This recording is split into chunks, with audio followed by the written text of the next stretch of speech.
niyo filime turi kureba uyu munsi. Nanone muri filime The Greatest Heroes of the Bible turabasha kuba twareba nanone umukobwa wabaye intwari agakiza ubwoko bwe, kandi nanone turaza kuba twareba uburyo ki umwami wari uriho muri icyo gihe witwaga Serusi yabashije kuba yakira imigambi y'abamugambaniraga. Inkuru y'umugore wabashije kuba yaba intwari kurusha abandi bose mu bihe byose witwa nanone Esteri. Starring Victoria araza gukina ari umwami Esteri, Noah Berry araza gukina ari Mordecai, Michael Ansara araza gukina ari Hamani, Eddie Mecca araza gukina ari Yoel, Parker araza gukina ari Bigitani, Robert Manda araza gukina ari umwami Ahasuerusi. Nguko uko twinjiye muri filime nyizina nanone. Iyi ni inkuru ya Esther, the story of Esther.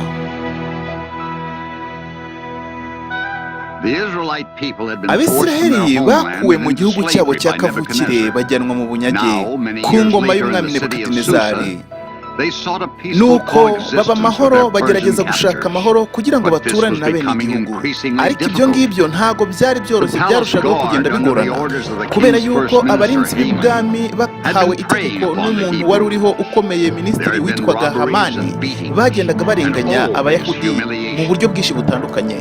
Hari hariho ubujura bwinshi kandi hari hariho gukubitwa kwinshi n'ibindi byinshi bigaragaza igisuzuguriro gikabije.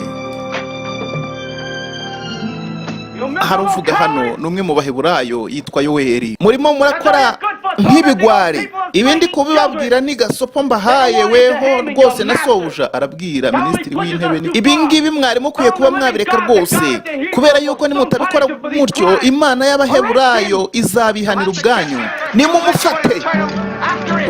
Bamwise hano nanone Hamani ari kumwe n'ushinzwe igisirikare. Ku rundi ruhande hano barakwereka akarengane kari gahari ku nzu zose z'abayahudi bari Shushani, bikozwe na Hamani. Hari aho Yoweli yaciye arimo yirukanka, garuka twakubonye. Uriya nawe bamukubise umugeri muri buriya buryo. Nguko uko yacitse. Data umbabarire, nshobora kuba nkukanze. Oya wa mwana we, oya wa mwana, abasirikare bari ahantu hamwe hose, bari bo banshakisha, nanjye ubwanjye ahantu hose bari kumpiga, nanjye ntabwo norohewe wa mwana we. Abamukurikira nabo ni benshi, ni igisirikare cyose. Yewe yabagiye hehe?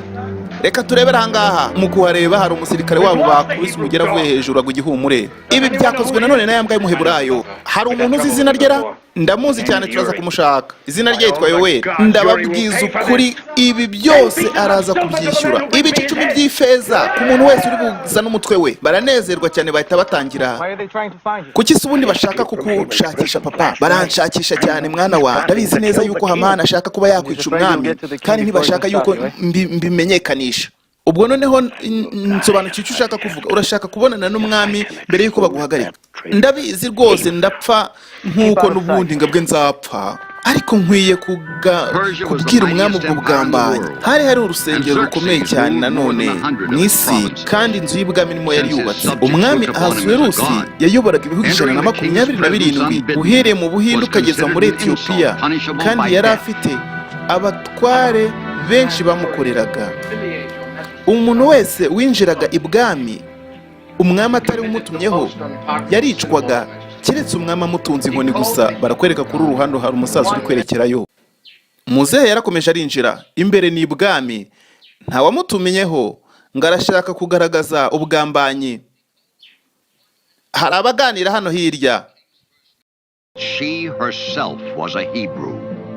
Hamani aravuga, nimba mfite uburenganzira nyakubahwa bwawe bwo kuvuga, vuga rwose Hamani, vuga nta rwose. Nyakubahwa mwami, nabonye ari by'agaciro cyane kugaragaza iri tegeko rishyashya. Ndashaka kukubwira mwami, hariho ubwoko budafite ikintu bumariye umwami bwitwa abaheburayo. Esther arabaza, none se Hamani, ni byiza cyane yuko umuntu umwe yatuma ubwoko bwose bwicwa? Nyakubahwa, uwo ni umugore, ntashobora kubyumva. Aba bantu b'ubwoko bw'ibanga bitwa abaheburayo babaho mu buryo bwabo bw'ibanga rikomeye. Bafite amategeko yabo atajyana n'amategeko yawe mwami.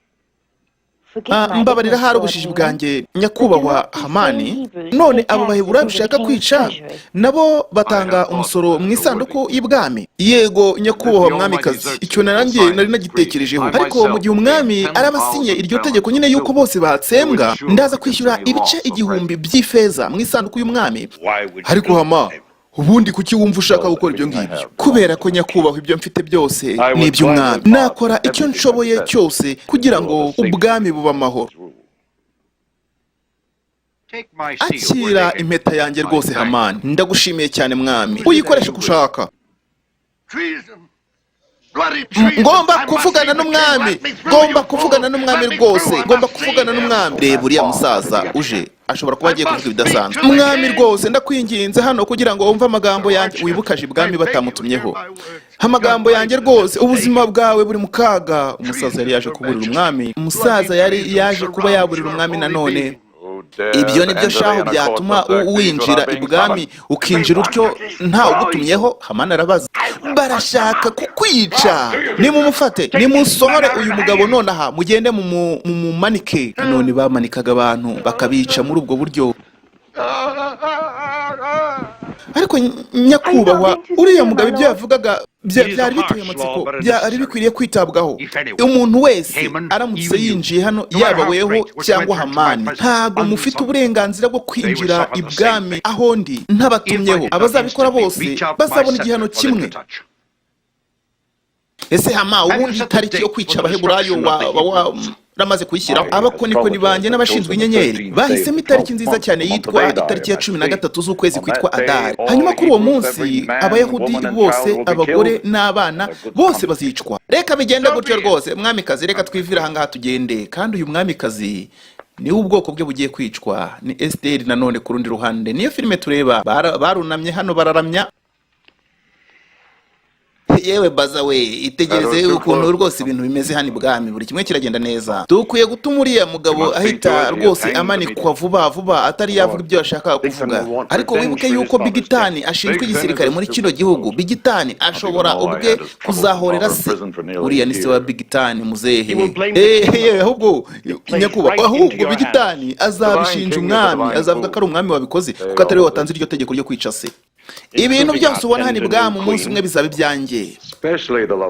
Urashaka kuvuga yuko n'umwamikazi azaba uwawe? Birumvikana, uwo mwamikazi Esteri mwiza kuriya n'uwanjye. Yewe babyemeje rwose, hano ni mu rugo rumwe rw'abaheburayo, ahantu hamwe kwa Morodekayi.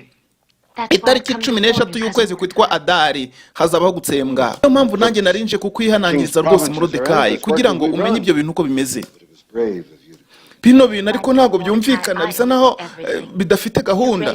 Nyakubahwa rwose Morodekayi, nakora igishoboka cyose kubera yuko buri kimwe cyose ni ukubera weho. Wibuke Esteri yarezwe nanone na Morodekayi, mazina ye nyirizina yari Hadasa, niryo zina ry'Iheburayo, ariko agiye kuba yatoranywa bamuhindurira izina yitwa Esteri. Zahari nkubwije kuri Morodekayi, igihe gishobora kuba kigeze cyo kwigaragaza ko ndi umuyahudi. Oya rwose ntago ari ubungubu. Hamani aracyafite imbaraga nyinshi cyane, cyane nimba ashobora gutanga ibice 1000 by'ifeza. Arega ntago nshatse kuvuga yuko umwami nawe bisa naho atemeye iyo mpano, kandi ndagira ngo nkubwire ngo niyo umwami ashobora kubyemera cyangwa se agahakana avuga ko ayo mafaranga ari makeya, Hamani yiteguye gutanga inshuro 10 kugira ngo yice ubwoko bwacu. Joanna, umeze ute? Hano hari umuntu witwa Joanna, ni umwe mu baja ba Esteri. Iki ni icyubahiro gikomeye. Ntabwo ushobora kuhirirwa unsobanurira impamvu uri hano rwose mwamikazi. Mu mujyi hose inkuru yabaye kimomo yuko hagomba kubaho iyicwa itsembwa ry'abayahudi ku itariki ya 13 z'ukwezi kwitwa Adari. Inzandiko zanditswe kandi zoherejwe hirya no hino mu bihugu by'umwami. Esther asubiza ati, wikwirwa rwose wicira urubanza Yoweri, hari umuntu ubiri inyuma kandi ubifitemo inyungu. Uwo ni Hamani. Morodekayi, umanza dukwiye kuzirwanaho, dukwiye gukora ku buryo twirwanaho tukarinda ingo zacu n'abantu bacu. Oya nta kintu wabasha gukora rwose Yoweri kubw'ingabo z'ibwami ni nyinshi. Oya ariko nanone ntago twapfa tutarwana, twapfa turwana. Ukwiye kubika intwaro zawe rwose Yoweri, dukwiye gutekereza ubundi buryo. Ubuhe buryo mwamikazi? Dukoresheje ubushake bw'Imana. Murajya mungezaho ubutumwa mukoresheje uyu mwana muto. Don't worry. yego I'm ntugire smarter ikibazo than akana you. gato hano karumuna kayoheri hano karavuga nka musmata than his. Ntugire ikibazo ndajya mbikora kubera yuko ndi uko biri kose ndarusha yoweri. Urabe Moridekayi gendana n'Imana Esteri. Tukwibutse yuko ururwango rukomeye cyane rwa Hamani ahanini rwatewe nuko Hamani uyu nguyu ari umwagaji. Ubwo Imana yoherezaga umwami Sawuli kera cyane kugira ngo abashe kuba yasenya cyangwa yakuraho ubwoko bw'abamaleki, ndetse n'umwami n'umwamikazi yarabarokoye. Ibyo byarakaje Samweli ahitaza ndetse yica n'umwami witwaga Agayi uwo Sawuli yari yarokoye. Yatorotse atwite mu yandi magambo. Hanyuma amaze gutoroka iyo nda yaje kuyibyaramo umwana. Uwo mwana yahise amwitirira izina rya se umwami w'abamaleki witwa Agayi wari warishwe. Hanyuma rero uwo mwana yaje gukomokwaho n'ubwoko bwitwa Abagagi. Hanyuma rero Abagagi ni igisekuru gikomoka ku bamaleki cyavutse nyuma y'uko batsembwa. Bityo rero Hamani yakomokaga muri icyo gisekuru, yageze muri cyo gihugu arakomera, ariko igihe yabonaga yuko yamenyaga yuko kirimo Abayahudi yazamutswemo n'umwuka wo kwihorera.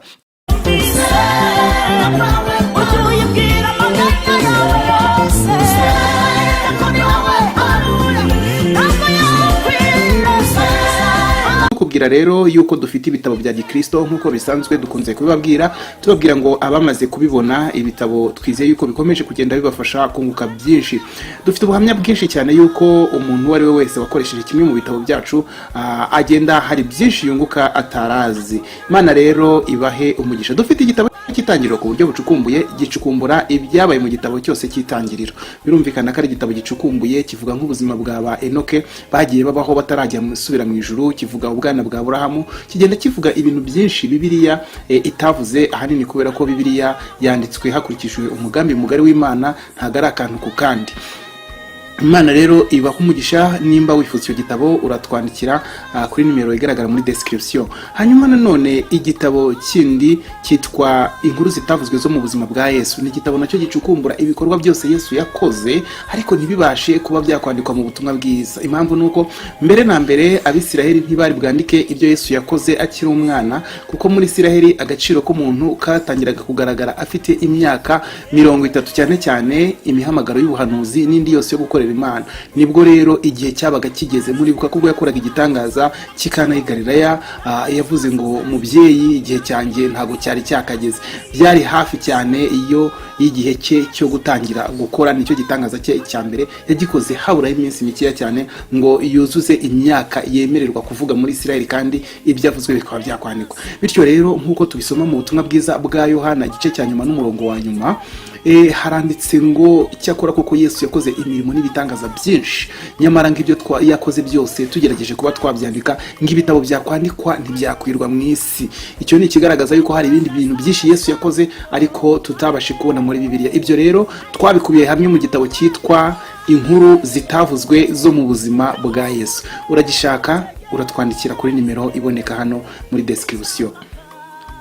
Dufite igitabo Ibyahishuwe na Kristo. Ni igitabo gisobanura igitabo cy'ibyahishuwe igice ku gice, umurongo ku murongo. Ntuzongere kuvuga ko igitabo cyagukomereye, ngo ibyahishuwe n'igitabo gikomeye. Ntago gikomeye muri iki gihe, kubera ko ibishwe n'iby'Uwiteka, ariko ibyahishuwe byose byahishuriwe abantu kugira ngo tubimenye tubinezererwe. Yewe igitabo cy'ibyahishuwe cyo mu gitabo nyirizina handitsemo ngo hahirwa umuntu wese usoma amagambo y'ubu buhanuzi, hanyuma ngo hahirwa n'abayumvira bakitondera ibyanditswe. Ni ukuvuga rero yuko icyo gitabo Imana yiteze ko tugisoma kandi tukacyumva. Nimba ucyifuza uratwandikira muri description. Dufite igitabo Omega iby'ibihe bya nyuma. Ni igitabo cyigisha iby'ibihe bya nyuma, no kuvuga ibintu bigomba kubaho mu minsi y'imperuka kugeza ku ijuru nshya n'isi nshya. Ni igitabo gitangirira ku bimenyetso bigaragaza kugaruka kwa Yesu nuko byagiye bisohora, kigakomereza ku ngingo zikomakomeye cyane nko kugaruka kwa Yesu, kuzamurwa kw'itorero, intambara ya Armagedoni n'ibindi. Antikristo n'umuhanuzi w'ibinyoma byose birasobanuye mu gitabo Omega iby'ibihe bya nyuma. Ikaze rero nimba ucyifuza uratwandikira kuri nimero iboneka muri description y'iyi video.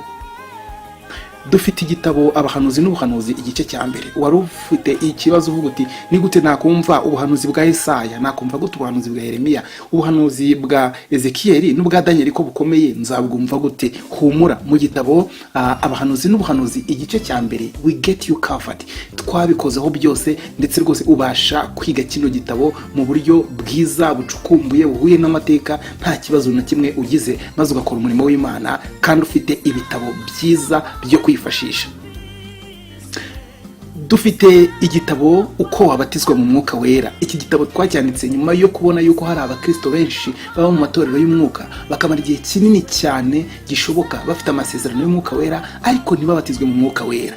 Tucyandika tukimara kugisohora bamwe baratubwiraga bati ngiye maze imyaka 15, ngiye maze 13, ngiye maze 7, ngiye maze ingahe bategereje iryo sezerano ry'umwuka wera. Ariko hagatanga mu gitabo harimo guidance, harimo ubuyobozi, harimo ubufasha intambwe ku ntambwe kugeza ubatijwe mu mwuka wera. Nawe wakwakira Pentecote yawe hafa. Dufite nanone ikindi gitabo cyiza cyane kitwa ibyakozwe n'intumwa. Ibyakozwe n'intumwa, igitabo cyacu kiracukumbuye cyane. Sinzi nimba hari umuntu wigisha isezerano rishya ariko akaba atarasoma igitabo cy'ibyakozwe n'intumwa dufite. Ubu maze guhomba ibintu byinshi cyane kuko muri kino gitabo cyacu cy'ibyakozwe n'intumwa reka nkubwire uzasangamo amabaruwa ya Paulo yose asobanuye neza igihe yandikiwe, impamvu yanditswe. Uzasangamo n'ayandi mabaruwa y'ibanga ataboneka muri Bibiliya yera amatorero yandikiraga Paulo kugira ngo Paulo abone uko yasubiza ariya mabaruwa dufite muri Bibiliya. Ayo mabaruwa niyo yagaragazaga ibibazo itorero ryari rifite. Bityo iri kwiga iki gitabo ugenda wumva neza imimerere iryo torero ryari ribayemo, hanyuma ukarushaho kumva izi nzandiko zose za Paulo. Ntabwo twibagiwe inzandiko rusange, nazo ziri covered muri kino gitabo. Mbese bisa naho ari isezerano rishya mu buryo bucukumbuye. Igitabo byakozwe n'intumwa cyafashije abantu benshi cyane muri East Africa gukora umurimo w'Imana, cyane cyane wivuga butumwa no kunoza imyigishirize yabo y'ubutumwa bwiza mu isezerano rishya. Hamwe kandi na Bibiliya TV. Ibi bitabo tugenda dutegura amasomo yabyo buke buke ku buryo ubasha kuyiga yose hano ku rubuga. Kansoze mbabwira yuko dufite nanone igitabo isezerano rya kera n'isezerano rishya mu buryo bw'incamake. Ibitabo 66 byose birasobanuye neza no kurica no kandi video yose turayifite y'igitabo icyo aricyo cyose mu buryo bw'incamake kugeza aho zuzuriye 66.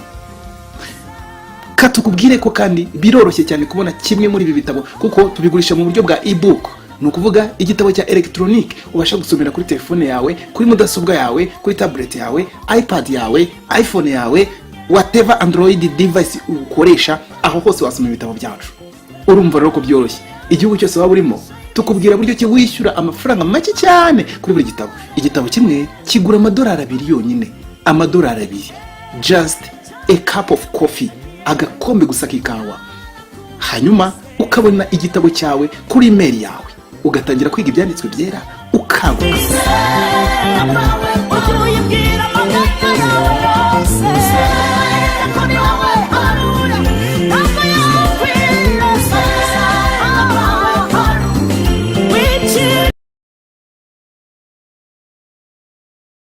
Maze igihe kinini nkorera umwami rwose, ariko ndebera ishimwe mbonye. Uyu ni uhagarariye ingabo nanone hano bamwise Big Tani. Mu byanditswe byera bakatubwira nanone ngo umwami yagambaniwe na Big Tani na Tereshi. Dore data umbyara agiye kuba yamanikwa. Ndakurahiriye kandi umwami azishyura ibingibi. Nguko uko se yabashe kuba yakwitwa. Hanyuma umuhungu we Big Tani akaba nakuriye igisirikare. Yabashije rwose kuba yarahira yuko byanze bikunze azihorera ku mwami. Nyamara gahunda yo kwica umwami ntiyari ifitwe. Ubuzima buzahorerwa ubundi buzima. Barakwereka ibwami umunsi umwe. Umwami ari wenyine kandi birasa naho afite ibibazo. Hari ikibazo waba ufite mwami? Esther arabaza. Oya nagutumyeho ku mugoroba ntago wigize unsanga ikambere. Ariko rwose nyakubahwa mwami nari nagiye ku isoko. Uyibuke Esther yari yagiye kureba Morodekayi n'ubwoko bwe. Usigaye wiha gahunda ukava ikambere ukagenda ukavibwa mukagenda udafite uburenganzira bwanjye. Umbabarire rwose hari nimba byakubabaje mwami. Ariko ntago natekerezaga yuko ndimbo hano uri umwamikazi. Umwamikazi ntiyari akwiye gukora ibyo nanone, ariko umbabarire rwose nimba byakubabaje. Ariko nimba koko umwamikazi yafashe gahunda yo kuva ibwami akagenda ni ukubera impamvu nziza.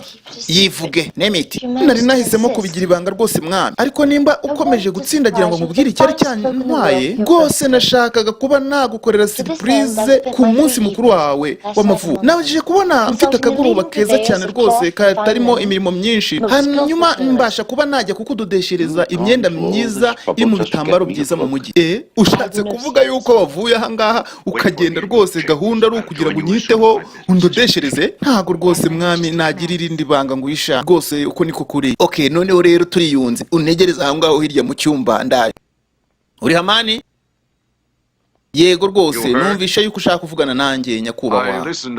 Nubwo rwose wambwiye ngo umugore wanjye ngo rwose ngo ibiki n'ibiki, nasanze ari ibintu nta mugabo ubaho muri iyi si ufite umugore mwiza nk'uwanjye. Ibintu yari arimo n'ibintu bifite inyuma. Ese uratekereza yuko ari ishyaka rwose yagize ngo ku munsi ngo w'amavuko? Urumva ari ishyaka gusa ryamusohoye? Uramutse rwose unyujije amaso rero mwami muri aya mategeko twanditse, baratubwira hano ngo yewe mbere y'itariki ya 16 z'ukwezi kwitwa Adari, abayahudi bari batangiye kuba barenganye, baragendaga bakaba bakubitwa, inzu zabo zigasahurwa. Hamani yaragendaga akabataka rwose, akabanyaga ibyabo, ashaka rwose kuba yaguze itunga rye, kandi nanone mu rwego rwo kubakandamiza. Nanone abantu barakubitwaga bakarenganywa n'imitungo yabo ikaba yatwarwa. Baratwereka kuri ruhande umwamikazi arimo atembera mu murwa ari kumwe na Jowana umuja we. Wibuke bisa naho gusohoka ibwami biba bitoroshye, ariko kuri iyi nshuro umwamikazi agira atya agasohoka. Dore icyo bari gukorera abayuda kuri ruhande. Abasirikare bararenganya umugabo ku rundi ruhande. Ibi ni ibiki uri gukora Bigitani? Ariko nyakubahwa, ukwiye kuba wakwigendera, uyu nta nubwo ari Bigitani. Ariko rero umwamikazi nanze igitekerezo, ntago ari byiza cyane kugenda rwose mu matware hano y'Abaheburayo, hano hatuye Abaheburayo gusa, ntago ufite umutekano. Nta kibi rwose kituruka mu Bayahudi. Esther arasubiza,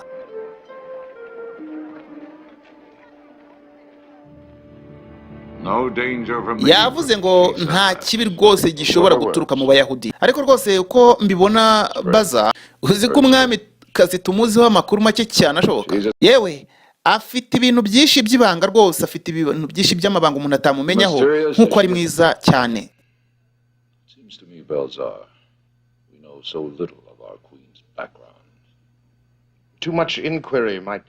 Nyakubahwa rwose kwibaza cyane ku mwamikazi bishobora kudushyira mu kaga.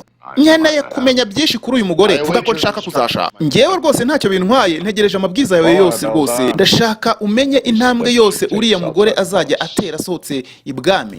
Nkeneye kumenya aho azajya ajya hose, nkamenya icyo azakora cyose n'icyo azabona cyose. Biraza kuba byakorwa nyakubahwa. Nanone habaza aha ngaha baramubwiye bati rwose uzaba ukomeye ku bw'umwami. Mbese Hamani ubwo azaba yabaye umwami, habaza azaba ari ikegera. Hano nanone barakwereka filimi irimo ubugambanyi bwinshi bukabije. Barakwereka nanone hari abamanuka bava ibwami ku rundi ruhande. Yewe dushobora gutangira kumenya ukuntu ibintu bimeze hano ku rundi ruhande. Barakwereka Bigitani ni umugaba w'ingabo. Hari akana ba Esther bajyaga batuma na Morodekayi kakazana ubutumwa.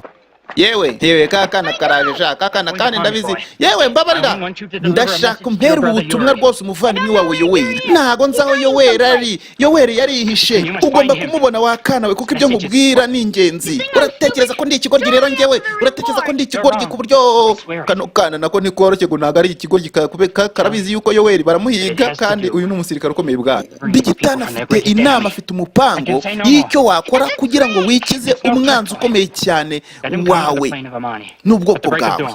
Nanone Bigitani hano yatangiye gahunda yo kuba yagambanira umwami. Ari gutuma kuri Yoweri wa wundi twatangiye rwose iyi filime arimo atuka abasirikare, nanone amutumaho kugira ngo bafatikanye muri uyu mugambi wo kuba bakwikiza umwami.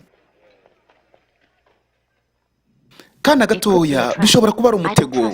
Esther arimo amubwira, ninde subizi, ninde ubyitayeho? Ushatse kumbwira yuko ugiye kubwira Yoweri ubutumwa uriya musirikare yagutumye? Rwose byaba bibi ndamutse ntamubwiye. Ndabizi neza, ndabimubwira, ahubwo Yoweri arabasha kuba nawe yakwitaho. Yusufu aka kana bakise. Ariko buriya Morodekayi nta kintu yabikoraho ngo agire icyo agaragaza. Rwose Esther wibuke ko Morodekayi ahubwo yambwiye ngo wiyiteho rwose, ube careful cyane. Ariko nawe wiyiteho rwose.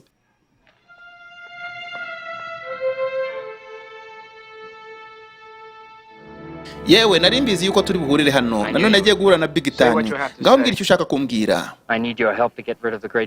Ndashaka ubufasha bwawe kugira ngo dukubite umwanzi rwose hasi, umwanzi w'ubwoko bwawe hasi, umwami Ahasuwerusi. Umwami tekerezaga byibura kuri kuvuga Hamani. Umwami niwe watanze itegeko, ariko ntekereza yuko umwami abishatse ashobora guhagarika Hamani. Erega buriya Hamani ni nta mbaraga afite, nta kintu afite adafashijwe n'igisirikare. Nawe rwose ni njyewe yishingikirijeho. Ese ubundi kuki ushaka kwica umwami mwa? Sha ibyo ni ibindi bakabisa, ni business zanjye gusa. Uri kumwe nanjye muri uyu mupango cyangwa ntago uri kumwe nanjye? Hoya umupango ngurimo rwose, umupango ngurimo. Nanone yaramubwiye ngo umupango urimo. Rwose nari namubwiye Yoweri ko umupango rwose ubashe kubumeze. Nukuvuga rero simbizi neza uriya mugabo wafashe ya mbere mu kuba yakubita umwami hasi nimba hari uburyo bwo kuba umuntu yamuhagarika. Ariko Esther ukwiye gutekereza, sinzi ngo hari ikintu cyo gukora kuri iyi nshuro uburyo bwihuse. Urashaka yuko se tubasha kwica Big Tani? Urashaka yuko habaho amaraso ajya ku Muyahudi kubera kwica Big Tani? Oya rwose Morodekayi, oya pe, oya ndaguhakaniye. Ariko rero ndagira ngo Esther ugende rwose ibyo uvuga byose ibyo uganira n'umwami uvuga ngo hari abantu ngo rwose ngo barimo bashaka kugaragaza imigambi yo kwica umwami. Ibyo uvuga byose ntugire izina na rimwe uvuga ry'Umuyahudi. Si dushaka yuko bamenya isano iri hagati yacu nawe. Aho yaramusezeranije, ntago bibashakaga ko iki cyari igihe cyiza cyo kumenyekana yuko Esther afite ahaziraniye n'Abaheburayo.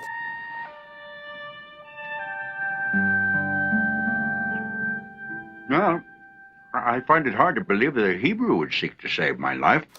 Ariko rwose rero Esther nawe ubu ufite inkuru zitangaje. Ubu ngubu uri gushaka kunyumvisha yuko hariho Umuyahudi ngo ushaka kugirira umwami neza ngo akagaragaza abashaka kumwica nyuma yuko twashyizeho itegeko ryo kubatsemba bose. Baratekereza hari yuko ushobora kuzababarira. Yewe urabizi neza yuko nawe ibyo bidashoboka. Iyi tegeko ryashyizweho ntabwo ribasha guhinduka kuko buriya amategeko y'Abamedi n'Abaperesi ntiyabashaga gukuka.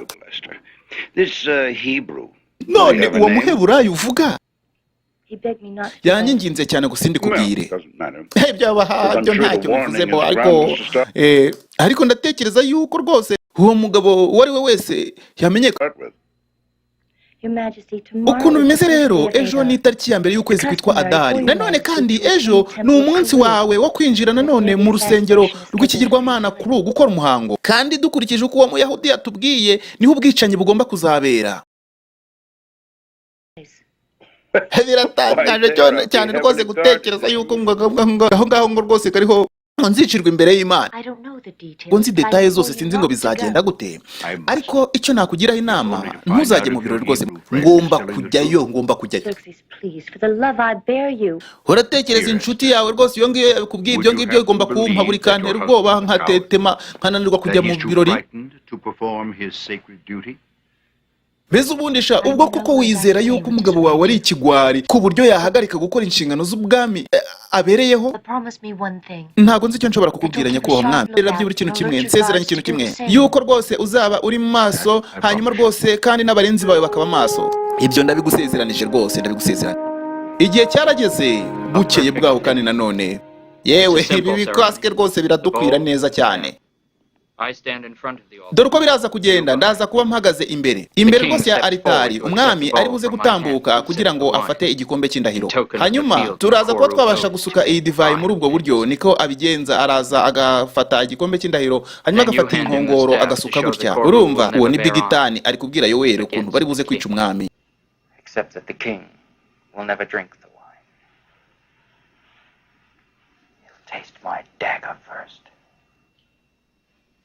What do we do with them? Yoweri nawe yabaye nk'ubyemeramo rwose, ariko bari kwibanga rikomeye cyane ry'uburyo bakiza umwami. Hanyuma rero ukundi kuboko kwawe ntago kuraba gufite ubusa mwana. Yewe dore bari yibureba kandi nanone nabatsinzwe n'ibihano bagomba kwicirwa hano. Hanyuma rero umwami araza kuba asuka divayi. Urabona neza yuko uraba udafite ubusa. None turakora iki? Rwose ikibazo cyawe kiragaragaza yuko Abaheburayo muba mucanye ku maso. Nanone urabizi neza aba bari inyuma ye n'abatambyi baba bari kure. hanyuma ubwo ngubwo ni igihe cya nyacyo cyo guhita mwica. Ku rundi ruhande hano barapanga imipango, ni ukuvuga umwami, aya ni amaraso nsa naho nkeneye ngewe kameneka. Yewe namaze guhereza uriya musore amabwiriza, kandi nawe amabwiriza aya urayazi. Mu ncamake, igihe umwami araba amaze guterwa icyuma, nta handi bashobora kumwinjiza cyangwa se ushobora kwinjira uretse hano. Hanyuma naramuka aje ni ukumuhorahoza. Ubu nibwo bwihugiko bwonyine. I knew you would understand as soon as I mentioned money. Get back. Is it done? Byakozwe. Inkota wayibonye. Good. Ngaho rero reka dufate position yacu kuri altari. Ibyacu ntibitinda koko umwami yaraje gukora umuhango nanone. Abarinzi ngaba yaciye ku barinzi be, agena none kuba yafata igikombe cy'inkongoro. Inkongoro y'indahiro. Dore umwami uko ajya gukora umuhango, ariko wibuke Esther yaciye amubwiye. Yagiye gufata inkongoro nanone ayikura mu maboko y'abari bambaye nk'ibigirwamana byabo, rwose ni ku muhango wabo ukorwa. Yaramuhereje rwose mu gihe agiye gusomaho, yaramwegereye ngo amutere icyuma. Hanyuma Yoweri ahita yica Bigitani. Ari hehe Yoweri amaze kwica Bigitani nanone, Yoweri aca muri yirukankira mu bwihugiko, asangamo wa musirikare bati wowe ni kari wehuje se? Umwami ari hehe? Yari yiteguye kwica umwami ngo amuhorahoze.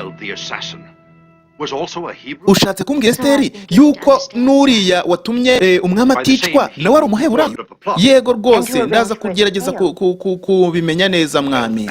Nana yanjye we, ubuzima bwanjye rwose, uwo mugabo bisa naho mugomba ubuzima bwanjye, yankijije rwose. Habibuze ko ni gute nabasha kumugororera kandi ntazi n'izina rye? Hari uburyo wabigenza ariko nyakubahwa, nabashije kubisobanura rwose, ariko simbasha guhindura icyo navuze. Ariko rwose nubwo utahindura itegeko umwami, ngira ngo buriya abaheburayo wabareka bakirwanaho. Ahari se bikorwe, reka bikorwa ahari. Hamana itavuga. Ariko nyakubahwa rwose kubijyanye n'itegeko wasinye, mwamikazi vayo, ntashatse kubyumva byose. Ku rundi ruhande, mwamikazi n'umwami barigendera. Uratekereza guhindura umupango Hama? Oya da, ndacyakomeje imipango yanjye ntigomba guhinduka. Biragaragara yuko abaheburayo batangiye kwikubaka izina ryiza imbere y'umwami Ahasuwerusi. Muri iyi empire rwose, muri ubu bwami baratekereza ko hari icyo bari cyo. Ariko uko umureba rwose, uriya azava ku ngoma rwose nk'ivoka iguye hejuru yikubita hasi, azahananuka ku ngoma rwose. Umujinya kandi dufite abaheburayo wose ugomba gusohozwa. Ariko rero ukwiye kugira amakenga rwose nyakubahwa Hamani, kubera yuko umuntu wakijije umwami mu rusengero ashobora kuba nyine ari umuntu ufite amakuru yuko yendaga kuba yakwa wa muheburayo duhiga witwa Yoweri. Ndatekereza neza yuko ari gushaka buryo ki yakora ibintu byiza kugira ngo ahagarike ingaruka zose zishobora kuba ku bwoko bwabo. Ariko mana yanjye, ndamutse mfashe Yoweri yakwishyura buri kimwe cyose kandi nawe namwica. Ntabwo ari ibintu byoroshye kuba rwose umuntu yabona andi makuru amwerekeye cyane wenda. Ariko icyo navuga nuko Yoweri afite karumuna kitwa Yusufu,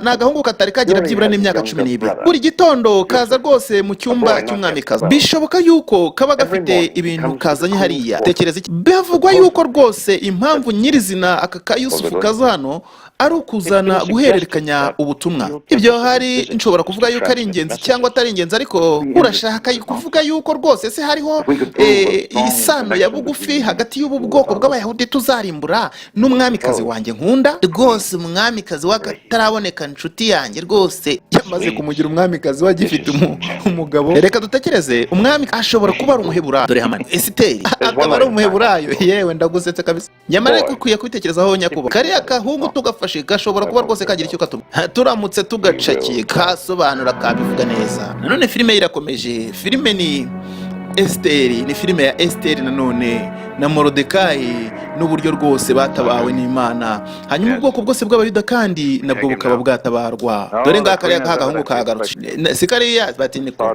tugafate se? Oya da, ntago twagafata kubera yuko umwamikazi arakiteze nanone rwose birasa naho byari byose amakuru gatanga tuzageraho tuyamenye.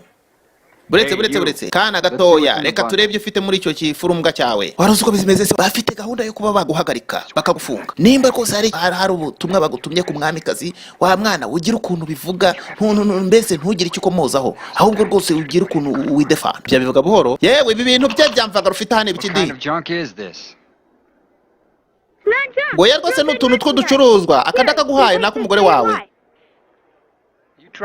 Wakana we, nta n'isoni uragerageza kumpereza rwose ruswa. Fahanga vuba. Nyamara barakwereka uyu muzirikare yaburiye akana mu ijwi ryoroheje, arangije vuga cyane.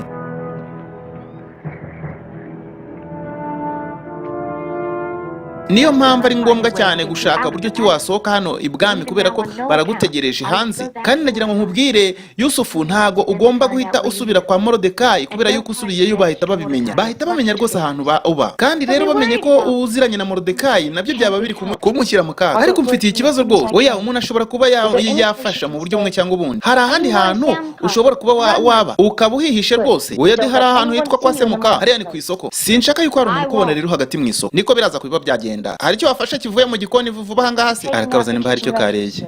Mu by'ukuri nta. Ariko rero ku rundi ruhande akana nanone kagombaga kudasubira mu rugo kugira ngo batamenye uburyo cy'ubutumwa buri kugenda buhanwa. Kaciye ku rindi rembo, ku rundi ruhande hano ni kwa Morodekayi.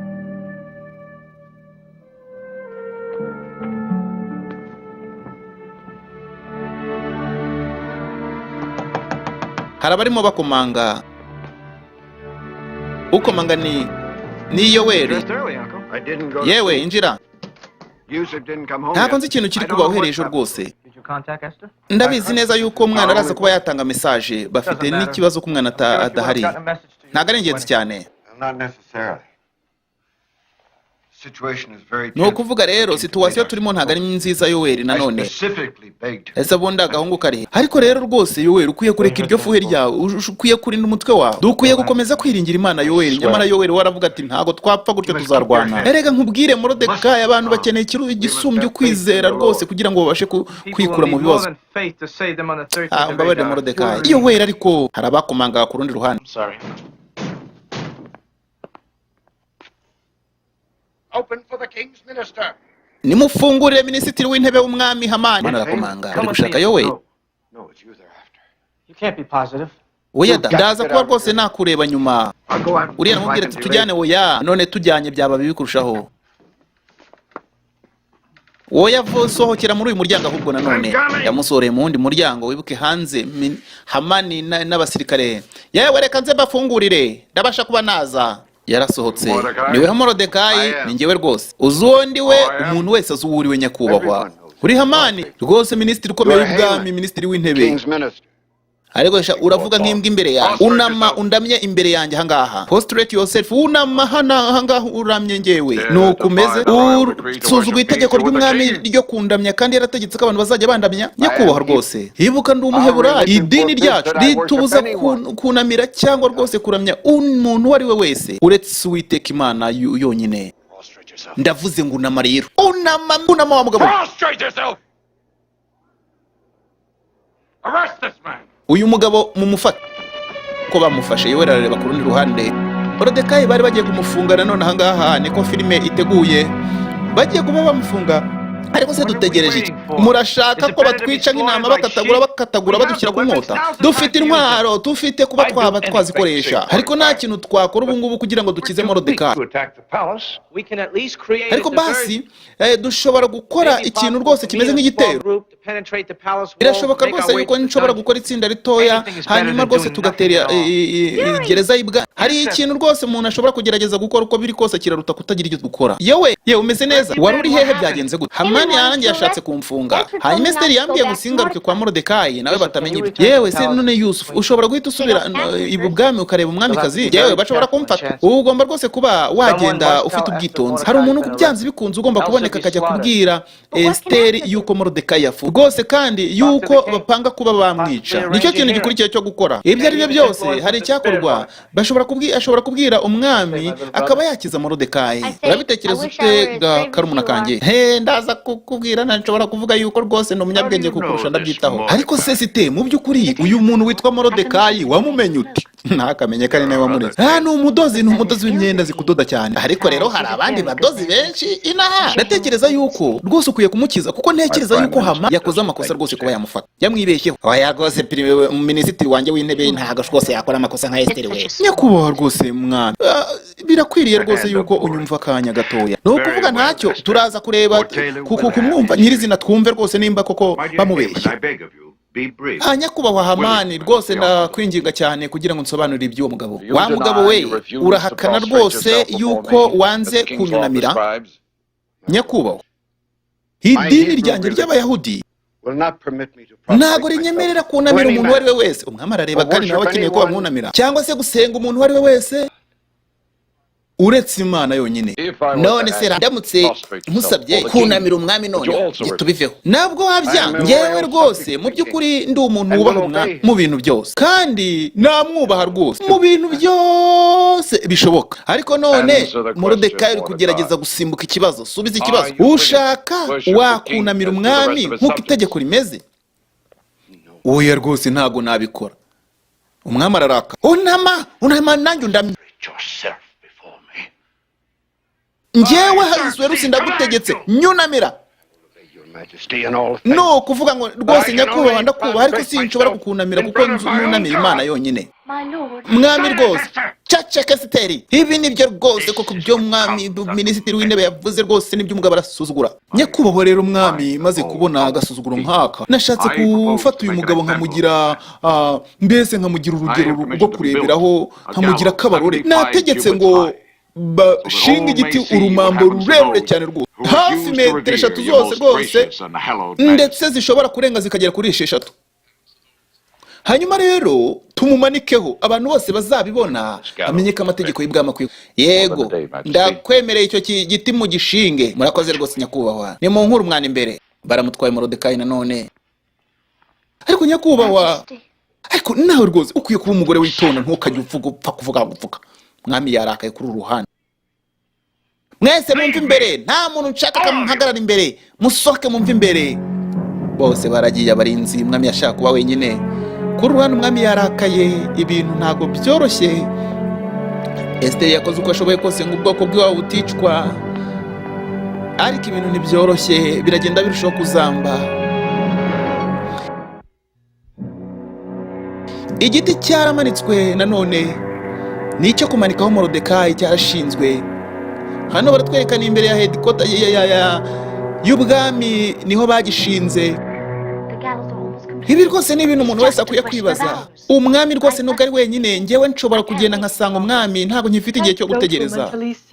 Nyakubahwa rwose mwamikazi, ntabwo ushobora rwose kuba wajya ibwami atagutumyeho. Ibyo bisobanura ko ubuzima bwawe waba ubutanze. Ariko rero ntabigerageza, nanone birasobanura ko ubuzima bwa Moridekayi ndaba mbutanze. Mu by'ukuri rwose dushobora gukora ikintu kimwe cyiza icyo ari cyo cyose. Moridekayi yamaze kumera rwose nkaho yaciriweho iteka ubwe. Yiciriyeho iteka, ariko nkwiye kugira ikintu nkora, ntabwo nkwiye kwicara. Mu by'ukuri kandi nanone nkwiye kureba umwami Ahasuwerusi. Umukobwa ati nyamuneka Ahasuwerusi niyamaze gufata umwanzuro, ntubasha kuba wamuhindura. Rwose nkwiye kugerageza, sinshobora guhagarara mbona Moridekayi yagiye kumanikwa. Nyakubahwa Esiteri, nanjye ubwanjye mbabajwe n'ibya Moridekayi, ariko noneho ngiye kuba mbabajwe n'ibyawe kurushaho. Nta mahitamo mfite Joanna. Nkwiye gutegura kugenda rwose nkasenga, hanyuma nkabasha kuhita mvugana n'umwami. None hano baratubwira ngo basenze amasengesho y'iminsi 3, hanyuma ajya kubonana n'umwami atamutumyeho. Dore uko yinjiye. Ninduje ninjye ushi rwose mwami, uratinyuka kwinjira aho ndi utatse uruhushya ntagutumyeho. Nyakubahwa rwose birihuta, ndakwinginze unyumve. Ariko wa mugore ushobora gutekereza nk'umuntu udafite ubwenge, ugatekereza ko ngewe umwami ari nge washyiraho amategeko, hanyuma narangiza nkayakuraho. Ahangaha ari kuvuga ku bijyanye no kuza imbere y'umwami gusa ari uko aguhamagaye, ataba aguhamagaye ukicwa. Nyakubahwa ariko umwami, ni ibintu byihutirwaga cyane rwose. Imbi ibintu byihutirwaga mwari kuntegereza. Yaciye bugufi Esiteri nanone.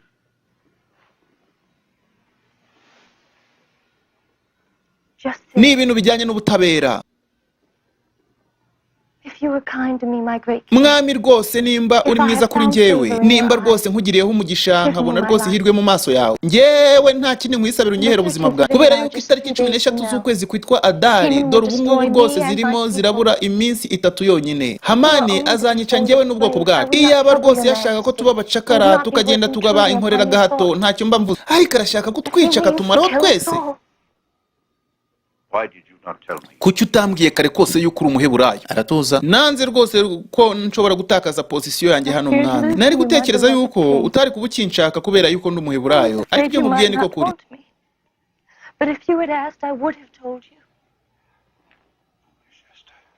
Esiteri we yamutunze inkoni, mu kumutunga inkoni biravuga ngo abeho.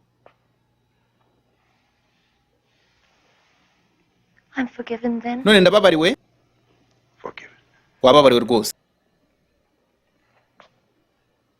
I can protect you as my queen. yewe weho ndagusezeranije nzakurinda nk'umwamikazi wanjye nyine, ariko nta kintu nshobora gukora ku itariki ya 13 y'ukwezi kwitwa Adari, abantu banyu bazatsemba.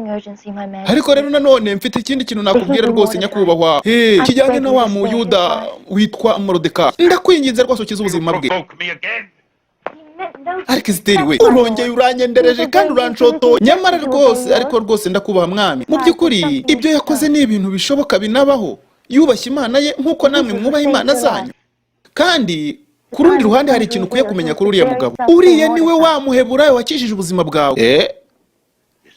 Rwose ku igihe kirageze ngo musobanure neza yuko umuntu wakijije ubuzima bwawe ari uriya muyuda Morodekayi. Yewe, umuntu wakijije ubuzima bw'umwami akwiriye ikindi gihembo kitari ukumanikwa ku giti. Ese ubundi twamuhemba dute di? Ni gute twamuha icyubahiro nk'igitekerezo?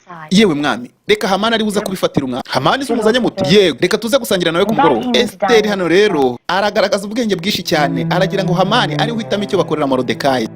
Kuri uyu mugoroba ndaza kuba nsangira n'umwami n'umwamikazi sha.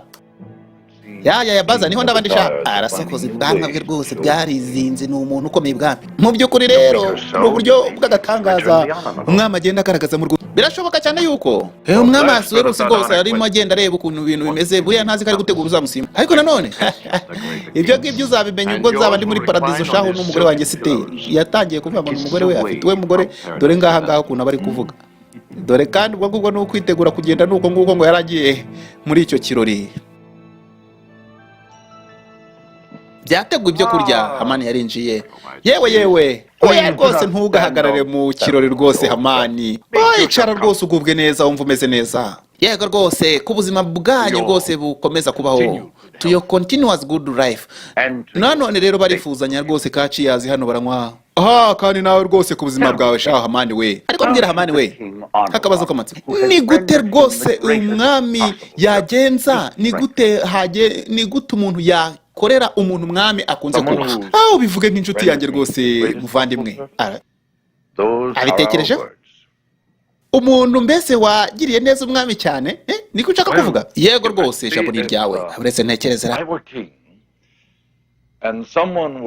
Ndamutse ndi umwami, umuntu akankorera iyo serivisi nziza cyane nyine, akankorera ikintu pe kabisa cyiza cyane, nasohora ikanzu yanjye njya nambara, hanyuma nkayimwambika, narangiza nkamwicaza ku ifarashi.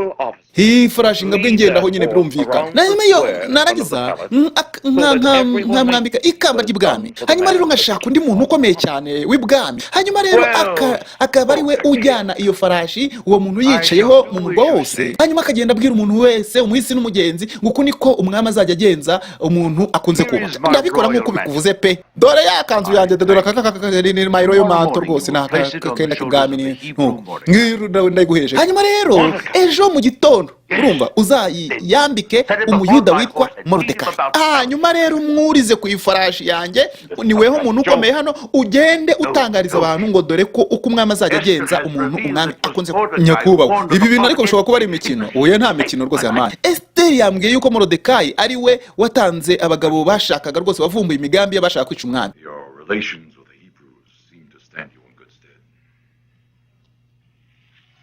Hamani byamuguye ku mutwe. Uyu munsi umuntu yagombaga kumanika ari kumuzengurutsa mu murwa. Nguko ko Hamani yazindutse rwose atwaye Morodekayi ku ifarashi y'ibwami, agenda abwira abahisi n'abagenzi ngo uku niko bazajya bagenza uwo mwami akunze kubaha. Abamubonye bose bakamubararira kuko ari ku ifarashi y'umwami.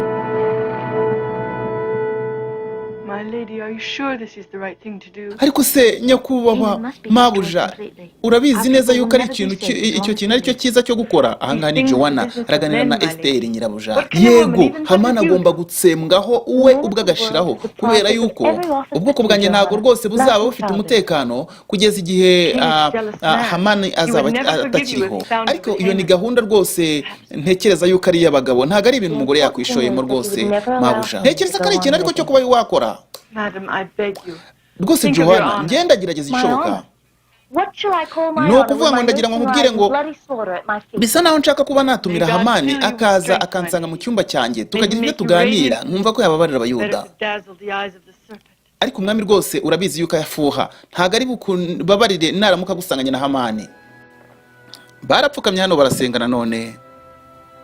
Uwiteka Imana, ndakwinginze rwose umpa imbaraga nk'izo haye Mose ndetse nk'izo haye ba sogokuruza, kugira ngo rwose mbashe gukora iby'ubutwari. Reka Moridekayi rwose uyu munsi byamubayeho rwose, yanejejwe cyane rwose no kugendera ku ifarashi y'umwami. Ariko ntacyo itariki ya 13 z'ukwezi kwa Hadari yageze. Intara zose ziri bwica Abayahudi nawe araza kuba yabibona. Abayuda baramutegereje cyane. Moridekayi we ntagomba no kuba yabacikira. Nimba rwose bikunejeje nyakubahwa Hamani, umwamikazi rwose arashaka yuko umwitaba mu cyumba cye. Umwamikazi? Umwamikazi wibuka mukundamo mu cyumba cye? Yego rwose. Jya numubwira ndaza kuba nabikoraho. Ariko nyakubahwa, ukwiye kuba umunyabwenge. Urabizi ko rwose umwami afuha kubi. Ndabizi. Uratekereza yuko ari we ushaka gufata risike kundusha? Njyewe umbabarire cyane rwose nyakubahwa, ntinya amaso y'abagore ku rutugu n'igitero cy'abasirikare. Buriya rwose weho ntubonamo ibanga. Buriya birashoboka ko Esiteri yatekereje yuko rwose n'ubundi Ahasuwerusi ari umugenzi, akavuga ati reka banyiyegereza. Ku rundi ruhande umwami ari wenyine, hari uwaje yikubita imbere ye gutyo. Birasa naho umwamikazi rwose agutumyeho cyane ikitaraganya. Nyamara hano hasa nk'aho harimo akagambane. Ku rundi ruhande umwamikazi ari wenyine mu cyumba, yatumyeho Hamani. Umuja we nguyu n'umusirikare w'umurinzi w'ibwami nguyu, araje yikubita imbere y'umwami aravuga ati, umwamikazi aragukeneye kubw'ibintu byihutirwa. Yego ndagushimiye rwose. Hano rwose umwami kazi ari kumwe na Hamani imbere rwose mu cyumba cy'umwamikazi. Yamuhasa ko kunywa rwose, hano arashaka ngo amuganize arebe ko yamukuramo ikintu cyo kwica Abayahudi. Ndatekereza umugabo uzi icyo ashaka ashobora no kumenya igihe cyo kugifatenze cy'amagambo asoba. Yewe uranzi cyane rwose madamu. Mu by'ukuri rwose ntabwo ndi umugabo ukunda kwihangana cyane. Ushatse kuvuga ko ndatekereza yuko ariko umugabo wihangana bigaragaza ubunyabwenge. Kuba umunyabwenge nta kosa wakoze rwose weho. Baraho barimo baraganira. Esiteri yagerageje kumwikundishwaho hangaha kugira ngo arebe ko ubwoko bwawe wabo bwakira nta yindi gahunda. Wakwemera rwose ko mwinginga ku kantu kamwe rwose nyakubahwa kubijyanye na rya tegeko? Nabyemera nabye rwose, nubwo biri ku mwami kugira ngo rwose abe yari. Yes, madam. Prevail upon the king to repeal it. Do this for me. Ariko rwose niwe ufite impeta, ndagira ngo musabe ube wagira icyo ukora. Yewe kubw'amahirwe makeya ibyo nta kintu nabikoraho rwose. Fortunately I don't have anything to do. Mu by'ukuri rwose ntabwo nabikora. Nanjye ubwanjye sinkubwiye yuko ndi umuheburayo, nabyo nta kintu byatuma uhindura n'ukuntu ubona twari rwose tu. Yego rwose nta kintu nahindura. Nta kintu nahindura pe. Nta nubwo wagerageza kabisa, byibura ukabikora ku bwanjye. Kubwawe ntago nabikora rwose mukundwa, ntago nabababarira. Haravuga amagambo meza y'urukundo, ariko nanone ntashaka kurekura ubwoko, ntashaka kubabarira ubwoko bw'Abaheburayo. Je rwose Abayahudi nabica nk'abanogonoraho, ariko wewe nyine urumva nagusigara. Njyewe rwose nakwisigariza we, ariko bene wanyu nkabatsemba. Ndakwinginze ntukore ibi. Yewe igihe cyageze rero kandi cyarenze. Nanone yagerageje gufata Esiteri. Urashaka kumfata ku ngufu ugahindanya izina ry'umwami. Oya rwose ku rundi ruhande bamuhururije. Nta n'isoni rwose. Ngo ntago nagira icyo nkora se ngo nukuri bwami. Yarashakuje nanone. Dore Hamani ari kugerageza kuba yamfata rwose ku ngufu. Ku rundi ruhande umwami yaraje. Yewe Hamani we, yewe nyakubahwa. Ndabizi neza kakara gate ku bantuye mu mutego rwose umwami nawe byakubaho. Mbega. Oya rwose ntago ari byo utekereza. Yagerageje kunshyira mu mutego. It's a woman. She tricked me. She tried to seduce me. Wafashe ibiboko byawe bishyira ku mugore. Foul hands on my wife. We umwamikazi. Ndakwinginze rwose ungirira impuhwe. Ndakwereka impuhwe nk'izo washakaga kwereka Moridekayi. Ndazibuka. Oya rwose narindi kugerageza gukiza impaya rwose nyikiza. Urusaku rubaye rwishe Abagadi barinjira. Abaheburayo bagutwaye cy'ubundi we, ni mu musohore mu mumanike kuri cya giti yari bumanike wa Moridekayi. Ariko oya rwose mwami, wari ukwiye kubitekerezaho. Na uwo mugore wawe ni umuheburayo. Nuko yagiye nanone. umwami yarababaye, ariko nanone Esiteri yarabonye gutabarwa k'ubwoko bwe, dore yuko kuri uyu munsi mbabarire ntago narinzi ko ndagenda bikagenda gutya rwose. Ntago rwose nigize nkeka yuko Hamani ashobora kuba ari umugambanyi karahabutaka. Yari mu ruhande rw'abanzi bawe bakomeye rwose. Mwami, ariko rero nyakubahwa, ndagira ngo rwose itegeko rirejo urihindure. Nta kintu nayikora rwose.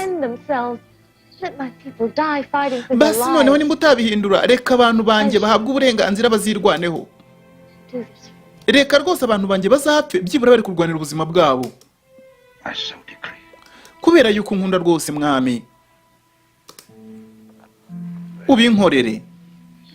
Iryo tegeko ndarisinye naryo. Nanone abayuda bahawe uburenganzira bwo kwirwanaho bakarwanya abanzi babo. Barakwereka ku rundi ruhande, yewe turwane ku itariki 13 z'ukwezi kwitwa Adari. Ingabo z'ibwami zatangiye kwica abayahudi, nyamara abayahudi ntabwo byari byoroshye kuko bayirwanyeho. Ni ukuvuga nanone ku rundi ruhande hano barakwereka bararwanye nk'abantu b'abagabo. Abayahudi birwanaho kuko itegeko ry'Abamedi n'Abaperesi ritakukaga nimba ari ukwicwa n'ukwicwa, ariko handitswe irindi tegeko ry'uko bagombaga kwirwanaho. Barakwereka nanone icyegera cya Hamani kirimo kirwana imbona nkubona na Yoweri. Hano ku rundi ruhande intambara irakomeye, niko bimeze mu bihugu byose 127 Abayuda aho bose bari bagerageje kurwana. Ni umusirikare ukomeye, ntabwo intambara yari yoroshye, ariko kubwo Uwiteka Yoweri yabashe kuba yamunesha. Nuko rwose ngo mu byaro byose by'Abaheburayo, Abaheburayo rwose baragerageje ndetse bageze ku ntsinzi, babashe kurwanya no kurinda imidugudu yabo. Barakwereka uko inkuru igera ku musozo. Nanone dore imidugudu yabo bayikikije umuriro. Kubarwanya ntabwo byari byoroshye kuri inshuro. Imana yarabakomeje hamwe no gusenga babasha kunesha.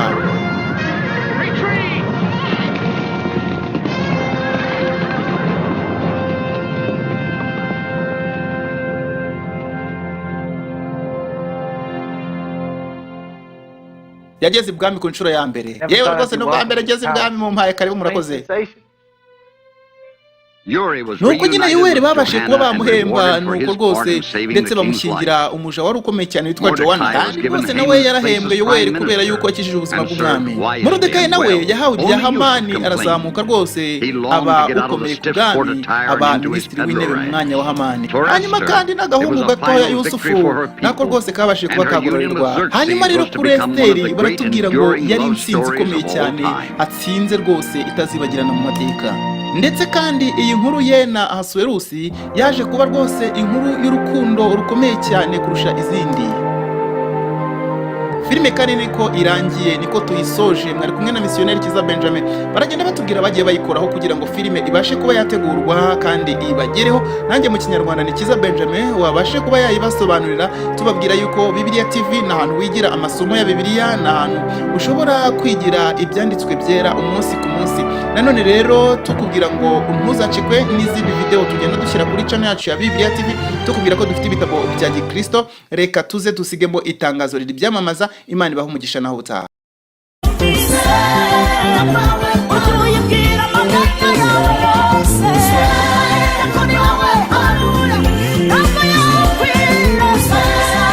Kubwira rero yuko dufite ibitabo bya Gikristo nkuko bisanzwe dukunze kubibabwira, tubabwira ngo abamaze kubibona ibitabo twizeye yuko bikomeje kugenda bibafasha kunguka byinshi. Dufite ubuhamya bwinshi cyane yuko umuntu wari we wese wakoresheje kimwe mu bitabo byacu agenda hari byinshi yunguka atarazi. Imana rero ibahe umugisha. Dufite igitabo cy'itangiriro ku buryo bucukumbuye, gicukumbura ibyabaye mu gitabo cyose cy'itangiriro. Birumvikana ko ari igitabo gicukumbuye, kivuga nk'ubuzima bwa Enoke bagiye babaho batarajya musubira mu ijuru, kivuga ubwana bwa Aburahamu, kigenda kivuga ibintu byinshi Bibiliya itavuze, ahanini kubera ko Bibiliya yanditswe hakurikijwe umugambi mugari w'Imana, ntago ari akantu ku kandi. Imana rero ibaha umugisha. Nimba wifuza icyo gitabo uratwandikira kuri nimero igaragara muri description. Hanyuma nanone igitabo kindi cyitwa Inkuru zitavuzwe zo mu buzima bwa Yesu, ni igitabo nacyo gicukumbura ibikorwa byose Yesu yakoze ariko ntibibashe kuba byakwandikwa mu butumwa bwiza. Impamvu nuko mbere na mbere Abisiraheli ntibari bwandike ibyo Yesu yakoze akiri umwana, kuko muri Isiraheli agaciro k'umuntu katangiraga kugaragara afite imyaka 30, cyane cyane imihamagaro y'ubuhanuzi n'indi yose yo gukora Imana. Nibwo rero igihe cyabaga kigeze, muribuka kubwo yakoraga igitangaza cy'Ikana y'i Galilaya, yavuze ngo mubyeyi igihe cyanjye ntago cyari cyakageze. Byari hafi cyane iyo y'igihe cye cyo gutangira gukora, nicyo gitangaza cye cya mbere yagikoze habura iminsi mikeya cyane ngo yuzuze imyaka yemererwa kuvuga muri Isiraheli, kandi ibyavuzwe bikaba byakwandikwa. Bityo rero nk'uko tubisoma mu butumwa bwiza bwa Yohana igice cya nyuma n'umurongo wa nyuma, haranditse ngo icyakora koko Yesu yakoze imirimo n'ibitangaza byinshi, nyamara ngibyo yakoze byose tugerageje kuba twabyandika ng'ibitabo byakwandikwa ntibyakwirwa mu isi. Icyo ni ikigaragaza yuko hari ibindi bintu byinshi Yesu yakoze ariko tutabashe kubona muri Bibiliya. Ibyo rero twabikubiye hamwe mu gitabo cyitwa Inkuru zitavuzwe zo mu buzima bwa Yesu. Uragishaka uratwandikira kuri nimero iboneka hano muri description.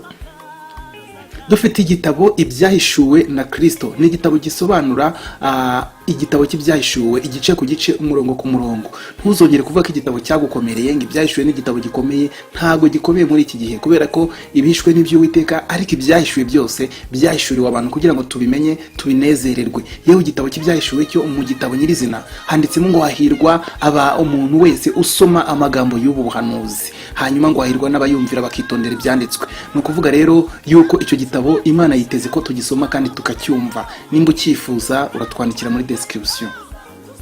Dufite igitabo Omega iby'ibihe bya nyuma, ni igitabo cyigisha iby'ibihe bya nyuma, ni ukuvuga ibintu bigomba kubaho mu minsi y'imperuka kugeza ku ijuru rishya n'isi nshya. Ni igitabo gitangirira ku bimenyetso bigaragaza kugaruka kwa Yesu nuko byagiye bisohora, kigakomereza ku ngingo zikomakomeye cyane nko kugaruka kwa Yesu, kuzamurwa kw'itorero, intambara ya Harimagedoni n'ibindi, Antikristo n'umuhanuzi w'ibinyoma, byose birasobanuye mu gitabo Omega iby'ibihe bya nyuma. Ikaze rero nimba ucyifuza uratwandikira kuri nimero iboneka muri description y'iyi video. Dufite igitabo Abahanuzi n'ubuhanuzi igice cya mbere. Wari ufite ikibazo uvuga uti ni gute nakumva ubuhanuzi bwa Yesaya, nakumva gute ubuhanuzi bwa Yeremiya, ubuhanuzi bwa Ezekiyeli n'ubwa Danieli ko bukomeye, nzabwumva gute? Humura, mu gitabo Abahanuzi n'ubuhanuzi igice cya mbere we get you covered. Twabikozeho byose, ndetse rwose ubasha kwiga kino gitabo mu buryo bwiza bucukumbuye buhuye n'amateka, nta kibazo na kimwe ugize, maze ugakora umurimo w'Imana kandi ufite ibitabo byiza byo kwifashisha. Dufite igitabo Uko wabatizwa mu mwuka wera. Iki gitabo twacyanditse nyuma yo kubona yuko hari abakristo benshi baba mu matorero y'umwuka bakamara igihe kinini cyane gishoboka bafite amasezerano y'umwuka wera ariko ntibabatizwe mu mwuka wera. Tucyandika tukimara kugisohora, bamwe baratubwiraga bati ngiye maze imyaka 15, ngiye maze 13, ngiye maze 7, ngiye maze ingahe, bategereje iryo sezerano ry'umwuka wera. Ariko hagatanga mu gitabo harimo guidance, harimo ubuyobozi, harimo ubufasha intambwe ku ntambwe kugeza ubatijwe mu mwuka wera, nawe wakwakira Pentecote yawe hafa. Dufite nanone ikindi gitabo cyiza cyane cyitwa Ibyakozwe n'Intumwa. Ibyakozwe n'Intumwa, igitabo cyacu kiracukumbuye cyane. Sinzi nimba hari umuntu wigisha isezerano rishya ariko akaba atarasoma igitabo cy'Ibyakozwe n'Intumwa dufite. Ubu maze guhomba ibintu byinshi cyane, kuko muri kino gitabo cyacu cy'Ibyakozwe n'Intumwa, reka nkubwire, uzasangamo amabaruwa ya Pawulo yose asobanuye neza igihe yandikiwe, impamvu yanditswe. Uzasangamo n'ayandi mabaruwa y'ibanga ataboneka muri Bibiliya yera, amatorero yandikiraga Pawulo kugira ngo Pawulo abone uko yasubiza ariya mabaruwa dufite muri Bibiliya. Ayo mabaruwa niyo yagaragazaga ibibazo itorero ryari rifite. Bityo iri kwiga iki gitabo ugenda wumva neza imimerere iryo torero ryari ribayemo, hanyuma ukarushaho kumva izi nzandiko zose za Pawulo. Ntabwo twibagiwe inzandiko rusange, nazo ziri covered muri kino gitabo. Mbese bisa naho ari isezerano rishya mu buryo bucukumbuye. Igitabo Ibyakozwe n'Intumwa cyafashije abantu benshi cyane muri East Africa gukora umurimo w'Imana, cyane cyane wivuga butumwa no kunoza imyigishirize yabo y'ubutumwa bwiza mu isezerano rishya. Hamwe kandi na Bibiliya TV, ibi bitabo tugenda dutegura amasomo yabyo buke buke ku buryo ubasha kuyiga yose hano ku rubuga. kansoze mbabwira yuko dufite nanone igitabo Isezerano rya Kera n'Isezerano Rishya mu buryo bw'incamake. Ibitabo 66 byose birasobanuye neza no kurica no kandi video yose turayifite y'igitabo icyo aricyo cyose mu buryo bw'incamake kugeza aho zuzuriye 66. Katukubwire ko kandi biroroshye cyane kubona kimwe muri ibi bitabo kuko tubigurisha mu buryo bwa ebook, ni ukuvuga igitabo cya electronic ubasha gusomera kuri telefone yawe, kuri mudasobwa yawe, kuri tablet yawe, iPad yawe, iPhone yawe, whatever Android device ukoresha, aho hose wasoma ibitabo byacu. Urumva rero ko byoroshye. Igihugu cyose waba urimo tukubwira buryo ki wishyura amafaranga make cyane kuri buri gitabo. Igitabo kimwe kigura $2 yonyine, $2, just a cup of coffee, agakombe gusa k'ikawa. Hanyuma ukabona igitabo cyawe kuri email yawe, ugatangira kwiga ibyanditswe byera ukabuka.